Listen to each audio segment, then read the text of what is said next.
So this morning we are at a new low, £152, 68.9 kg, 10 stone 12. New low weigh in this prep. Can't fucking wait.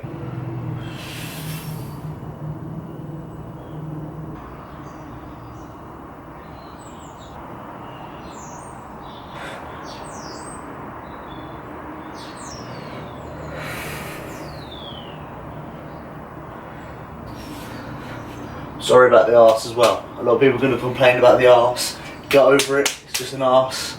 Good morning, good fucking morning. You already know what time it is. I've got the coffee out. We are off to do fasted cardio. I actually upgraded to Nescafe coffee. This is actually really good. Like, I opened it, I think, fuck me if I bought the right stuff, because it's more powdery. To be fair, I'm starting to notice, as I'm on prep as well, I'm starting to notice like different tastes of coffee and different grades of coffee and how well it tastes. So this tastes fantastic, and this is on offer in Co-op. £3. Not too bad, we'll take that. I mean, you probably don't get as many servings, but it gives a how much of our rambling? Surprise, surprise shot. Nothing new in these videos. I'm off to do some cardio. Just ticking the boxes. Some days, or some weeks I should say, I do cardio 3 times a week. Some days, some weeks I do 4 times a week, and this week it is 4 times a week. It's just how my push sessions and how my rest days fall. Like, some days I'll have 2 rest days a week, some I'll have 1. Same again with push sessions. It depends how it falls. So yeah, off to do my fasted cardio. Feeling alright actually, to be fair, after my refeed. Expecting me not to die too much today. Wearing my Made by Morris jumper that AJ got me for my birthday, so much appreciated, AJ. Thought I'd wear something new. Also, these bags are dapper. I feel like a right road man, innit, you know. Fucking, what you want? You want a 10 bag, yeah? I'll hook you up with a gram, innit? No idea what I'm talking about. One of the hardest bits about my day is actually trying to get out. Oh my god. What I was going to say is one of the hardest bits about my day is making a U-turn to get the other way outside on a bloody main road. Absolute monstrosity in the mornings. It is literally a nightmare. So one thing I hate about being at my missus is the fucking park is atrocious when you live on the main road. What I was going to say is a quick little one on your himbine. Now, I know many of you will not want to hear this and you're probably eating food. I've experienced twice now, since I've been taking your himbine for roughly about 6 weeks, I've experienced a bit of diarrhea. So just be careful. If you're taking your himbine, quite stimmed, sometimes it doesn't agree with you. If you're taking caffeine as well, and obviously your himbine, you're going to have some sort of, not digestive issues, but you're going to have some odd bowel movements here and there, which is natural, but just keep an eye on it. If it continuously happens every single day, then obviously fucking change it. If it's happening once every blue moon, for like myself, then it's not too much of an issue. Just keep on top of it. And I'm sorry to say that, because I know some people will be eating whilst watching me. Diarrhea, it comes out like fucking water, it does, and it hurts my stomach, and it's a bloody mess. It even goes on the lid. I have to wipe the toilet afterwards. It's a nightmare.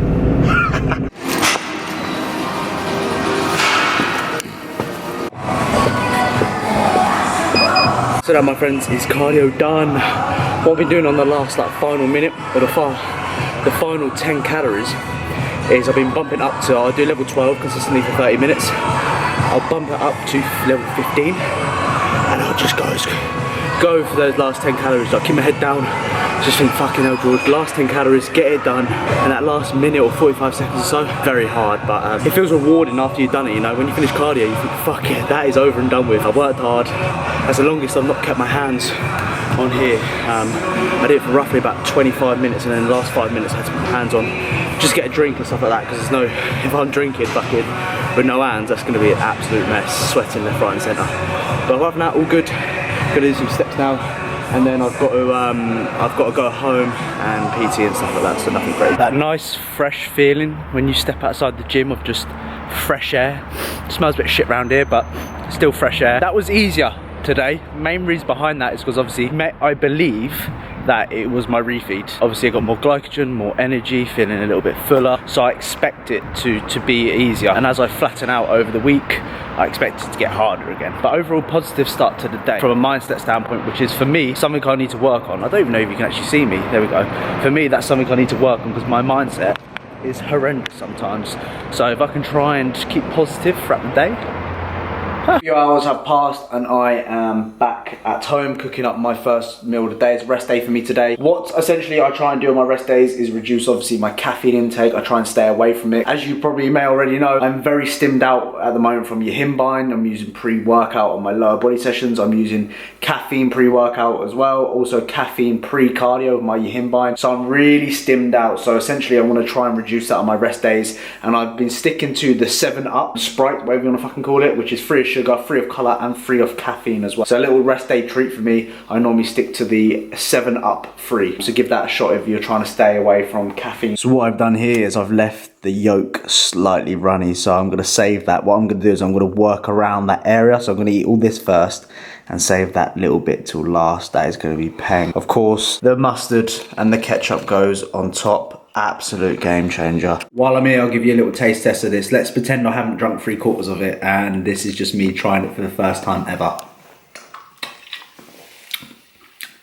See, I've never been a big lemonade fan. Like, there's just not much to it, if that makes sense. It does tickle the taste buds just a little bit.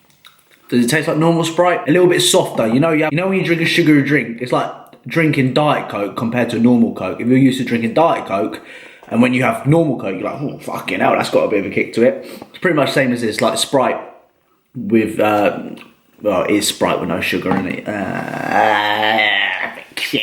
Whilst dieting, I'm finding little things, little bits and bobs which can keep me more fuller, which I can add like more, let's say, food volume into my actual meal. Kale is fantastic. Like, this is 80 grams of kale. Yes, we know it will shrink. This is like for the bang, this is bang for your buck. You'll get a lot of kale for like 1 gram of carb. Kale is fantastic for volume. So my advice for anyone that's dieting, please add in some kale into your life. Some people don't like it, but I cook it. I used to eat it raw and it used to come out in my poos. Like, I used to see kale bits in my poo. It used to give me horrible digestive issues. What I'm cooking here is I've got my kale. I'm also cooking up some beef. Oh dear. As I was saying, I'm cooking up some green beans and beef mince. Believe it or not, all of this combined into a plate or bowl is 4 gram of carbs. Take a look what I mean. Wash. That is 4 gram of carbs, just there. If you are tracking veg, that is. If you're not tracking if you're not tracking veg, that's 0. But for me, track veg, this is 4 grams of carbs.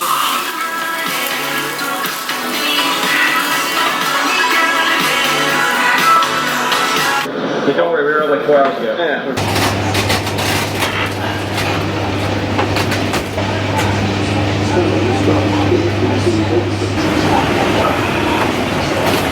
So recently, you might have been noticing the videos, George, you're looking a little bit more tan, son. I've been on the old sunbeds. I think I mentioned it before. I think my majority of people would know. When it comes to sunbeds, ideally you just go in there, sign up, register. Some people actually don't know what to say, and I actually get that. Like, when I first went into a sunbed shop, I was like, fuck, what do I actually say here? I don't know, it's weird sometimes. Started off at 6 minutes, and then I've slowly built my way up. So if you're going for your first ever sunbed, do not just go for 10 minutes because your mate's gone for 10 minutes and who's been doing it longer than you. Start up slowly because you're gonna get burnt. I once got really burnt to the stage of where I used to toss and turn in my sleep and it used to wake me up. I was that sore. And I did 10 minutes first. My first ever time I did 10 minutes and that was a bad move. So slowly, gradually build your way up, and I've got a nice tan too. And people might be asking, you wear your boxers in there? I take my boxers off, but I'm not going to put that in the video, am I? Because I can't have my dick out on the video. But yeah, sunbeds have been in. Within this voiceover, I wanted to talk about something which I know a lot of people can agree with, and it's kind of on the same wavelength. As well as that, like, rest day kind of video is a little bit boring without any workout footage, so I thought I'd give you some value when it comes to training. So pull-ups were to begin with. These have improved drastically as my body weight has came down. Like, I'm able to do 15 pull-ups. Really, at the beginning of a workout, I ain't been able to do 15 in a long while. So as my body weights came down, I'm very much getting better at pull-ups, which is expected.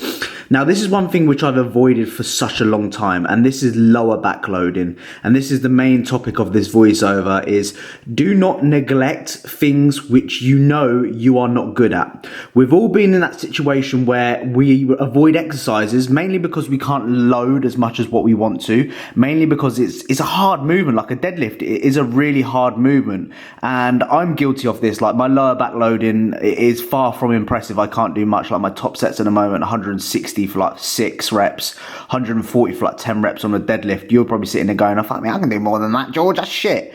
But I've avoided movements like this for such a long time, and it shows in my physique because my hamstrings are weak, my glutes are pretty weak, and my lower back is generally not the best. It's okay, like from a physique standpoint, but the motto of the story here is stop avoiding movements which you know you're not very good at and start implementing them in and working on it. Because like I said, I've done it so many times over the years.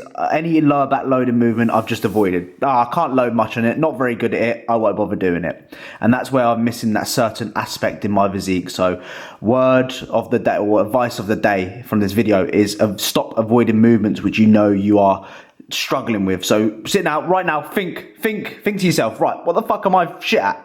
And get that back into your rotation. Do it.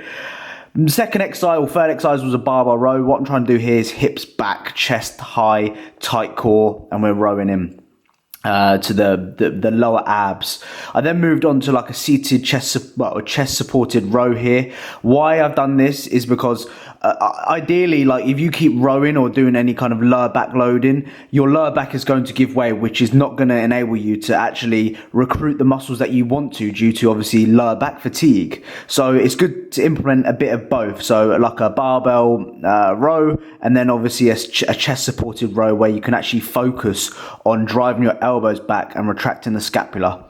I then moved on to like a pull down variation here. Again, elbows down, guys. I see so many people rowing backwards. I'm just very much, if you notice here, I'm trying to stay in a fixed position. Like I'm not doing too much swinging with my body, and I'm really just driving my elbows down to the floor and squeezing. A good variation for your face pulls is to do it seated. What that will essentially do is take away from any momentum, and you can really focus on the exact movements. So try that if you haven't ever done that before.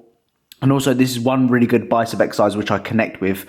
What I'm trying to do here is I have my elbows in a fixed position and I'm driving my hands to the back of my head and I'm contracting. Notice how I'm not swinging or moving. Really good exercise as well. I would definitely recommend checking that. But motto of this is stop avoiding movements which you're not good at. I posted this photo onto my Instagram giving you my check-in 17 weeks out, and it caused a little bit of a debate in the comment section. So if you haven't checked it out, then follow me on there, George Osborne 12, and have a little read in the comment section. It was an interesting one. People saying, George, you are too lean 17 weeks out. I don't get me wrong, I appreciate everyone's comments and stuff like that, but I'm far from lean 17 weeks out. I still have a long way to go. Like if you look at the natural pros, I've always said this, compare yourself to the natural pros. I'm a mile off condition wise, and as we know, as a natural bodybuilder, condition wins shows. I can't stress how important it is. Too many people coming in 2-3 weeks out with soggy glutes, no lines in the quads, no separation at all, thinking they're in. Well, you're not. You need more time, you know what I'm saying? I'm in a great position, you know? I'm really in a good position, and like I said, I'm not the biggest, I'm not a mass monster, we all know that. You don't watch me because I'm huge and such a fucking amazing mass monster. You watch me because, I don't even know why you watch me. I have to play with my own cards, so what I have to do here is, I know I'm not gonna be the biggest on stage, but I do know I can bring some fucking good condition. And that's my goal going into my shows, is bring in that condition. I want to be the leanest on stage. I'm not gonna be the biggest, we know that, but I'm definitely gonna try and aim to be the leanest on that stage. And like I said, if I have any chance in winning in a bodybuilding show, it's condition. People also message me going, George, what are you using, any T3, any Clen? Absolutely not. I'm competing in a natural federation. There's no way in hell would I be using anything like that, because what's the point of me dieting for 29 weeks? 29 weeks I'm dieting for, just to fail a drugs test and not being able to compete. Fucking stupid. People think I'm on steroids as well. Like, your transformation these 12 weeks has been crazy. Like, are you on gear? Like, what's your cycle? What's my cycle? Are you mad? If I look like this on gear, I would fucking have gave up. I'd have gave up years ago.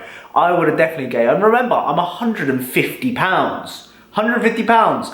The way I see things when it comes to like people on the assisted side is their body weight. Like if you're 150 pounds and quite lean where I am right now, you can kind of tell who's on gear, who's on not gear. It's not the most accurate or accurate guideline to follow, but you can kind of tell when someone's like, for example, coming in, they're really lean and like 130 pounds. I very much doubt they're going to be on gear. But people think I'm taking steroids. They're messaging me going, George, can you tell me your cycle and how much you're taking? Nothing, mate. Simply what my transformation is down to AJ, of course. He's prescribed literally everything.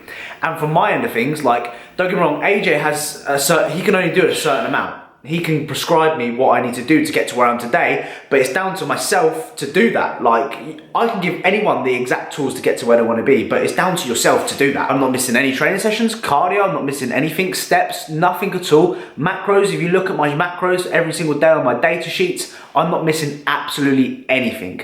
I'm not leaving any stones unturned. And once you do that, once you get in the rhythm of things, things will start clicking. It's very consistent. You need to be consistent with this. You need to just be, as I always say, tick those fucking boxes, because so many people do not tick the boxes. And they're the first to come, oh George, I didn't get the results I wanted. Well, have you done everything I've told you to do? Have you followed it and nailed it to see? No, I did have a slip up over here. I missed out on some macros here and there. They're the first ones to always fucking complain, you know? All my transformation is right now is just hard work, trust in the process. You know, there's times where I'm very much, oh God, not sure about this, not sure about that, nothing's working, do we need to change it? But I tell myself, no, let's continue doing this, let's continue trusting what I'm doing, and it will very much come. I've been, you know, sitting there looking at the scale weight and going, fuck me, I weigh myself, I'm the same as what I was yesterday. Today is gonna be a disaster. And you're thinking, fuck me, I'm basing my day off a bloody number on a scales. What the fuck? Take that away, we don't need that kind of shit. Trust in the process, ticking the boxes, and I'm finishing each day going, right, did I do everything possible within this day to make sure that this day was successful towards the goal? Yes, I'm making sure every day I'm working hard from a business standpoint, from a trainer standpoint, from a diet standpoint. I'm ticking those boxes. Tick, tick, tick, tick, tick. Look, there's fucking ticks everywhere right now. That's simply what I'm doing, and it's very much a case of, right, what I want to do with this prep, as well as I want to showcase something which I've worked really hard for over these years, but I want to show also that if I can do it, any motherfucker can do it, because I'm just the average Joe at the end of the day. I'm no one special. I'm no Instagram fucking, oh look at me, I've got all these supplements sent to me, I'm eating, prep's made so much easier. Far from it. I'm fucking spending fortunes each week, each month. Same with food, you know, no one's sending me jack shit. I'm doing this solely on my own. I've got no friends, I've got nothing. And I just want to prove that if I can do it, then you guys can do it, and I'll give you a little bit of motivation and stuff like that. So I sincerely hope you've enjoyed today's video. I'm not taking Clen, I'm not taking T3, I'm not taking any steroid cycle. If I was, and I was looking like this, I'd be fucking disappointed, believe me. That's kind of to summarize what I'm doing, and like I said, if I can do it, you can do it. Thank you for watching. If you watched the whole thing, comment down below phone. This is my phone, believe it or not. I sincerely hope you've enjoyed it. Make sure you like, make sure you subscribe, and I'll see you guys hopefully tomorrow. Bye.